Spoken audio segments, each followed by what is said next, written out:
going to tell you something, and I know this from experience from 3 close elections.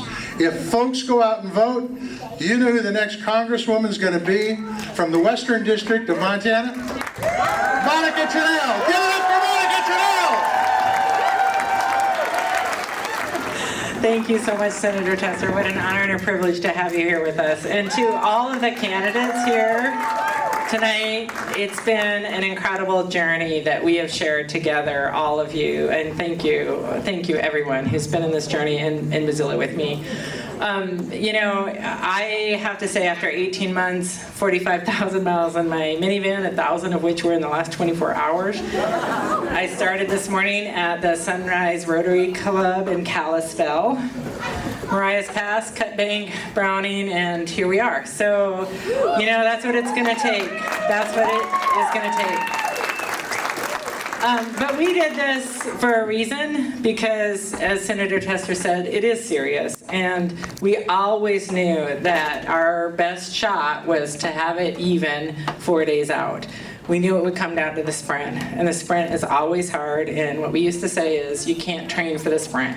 You just have to show up, and you have to trust that the work that you've done, the foundation you've built, the volunteers who've been out there, that those people are going to go out there and power up and get out and knock on those doors. So here's the deal.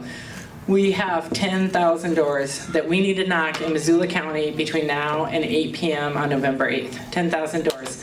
I need 100 shifts, and if everybody in here signs up for 1 shift, we've got that covered.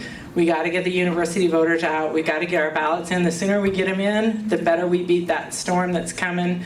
But it is winter. We know it's going to be snowy. We know it's going to be hard.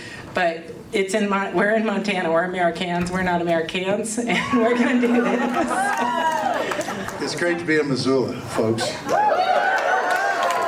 It's great to be here for some great legislative candidates, and it's great to be here for Monica Tranel. Okay? So how many folks in here believe that public education should be privatized? Now, hell no.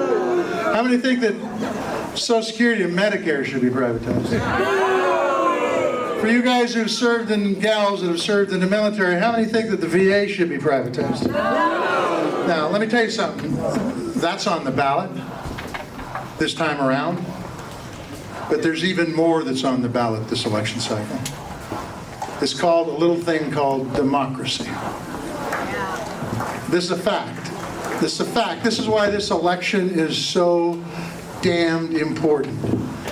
My name is Jonathan Carlin. I'm running in House District 96, so that's North Reserve up to Houston.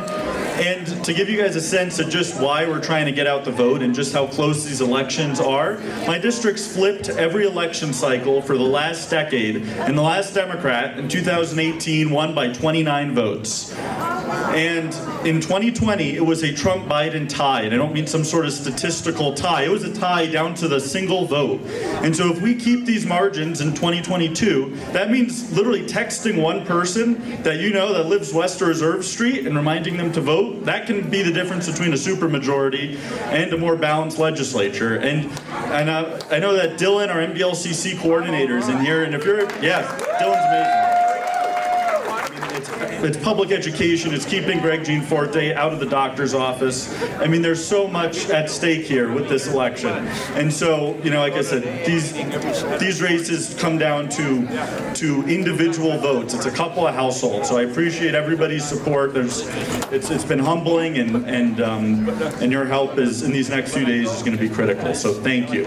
And we're going to come up and we're going to set up a little rowing contest just for shits and giggles, because we say that in Eastern Montana.